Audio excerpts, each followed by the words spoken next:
వంగవీటి రాధ తెలుగుదేశం పార్టీలో చేరారు. నిన్న అర్ధరాత్రి దాటాక ఉండవల్లిలోని ముఖ్యమంత్రి చంద్రబాబు నివాసానికి వచ్చారు. వంగవీటితో మాజీ ఎంపీ లగడపాటి రాజగోపాల్ చంద్రబాబుతో భేటీ అయ్యారు. వంగవీటిని టీడీపీలోకి తీసుకొచ్చేందుకు లగడపాటి కీలక పాత్ర పోషించారు. 2 రోజుల క్రితమే బెజవాడ టీడీపీ నేతలతో పాటు లగడపాటి రాజగోపాల్ వంగవీటి రాధతో భేటీ అయ్యారు. ఈ సందర్భంగా వంగవీటి తన డిమాండ్స్ ను తెలియజేశారు. ఆయా డిమాండ్లకు చంద్రబాబు కూడా గ్రీన్ సిగ్నల్ ఇవ్వడంతో గత రాత్రి వంగవీటి సీఎంతో భేటీ అయ్యారు. 1-2 రోజుల్లో రాధ అధికారికంగా టీడీపీ తీర్థం పుచ్చుకోనున్నారు. రాధాకు మచిలీపట్నం ఎంపీ సీటు ఇచ్చే అవకాశాలున్నట్లు చెబుతున్నారు.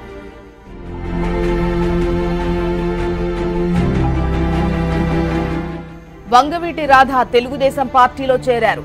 నిన్న అర్ధరాత్రి దాటాక ఉండవల్లిలోని ముఖ్యమంత్రి చంద్రబాబు నివాసానికి వచ్చారు. వంగవీటితో మాజీ ఎంపీ లగడపాటి రాజగోపాల్ చంద్రబాబుతో భేటీ అయ్యారు. వంగవీటిని టీడీపీలోకి తీసుకొచ్చేందుకు లగడపాటి కీలక పాత్ర పోషించారు. 2 రోజుల క్రితమే బెజవాడ టీడీపీ నేతలతో పాటు లగడపాటి రాజగోపాల్ వంగవీటి రాధతో భేటీ అయ్యారు. ఈ సందర్భంగా వంగవీటి తన డిమాండ్స్ ను తెలియజేశారు. ఆయా డిమాండ్లకు చంద్రబాబు కూడా గ్రీన్ సిగ్నల్ ఇవ్వడంతో గత రాత్రి వంగవీటి సీఎంతో భేటీ అయ్యారు. 1-2 రోజుల్లో రాధ అధికారికంగా టీడీపీ తీర్థం పుచ్చుకోనున్నారు. రాధాకు మచిలీపట్నం ఎంపీ సీటు ఇచ్చే అవకాశాలున్నట్లు చెబుతున్నారు.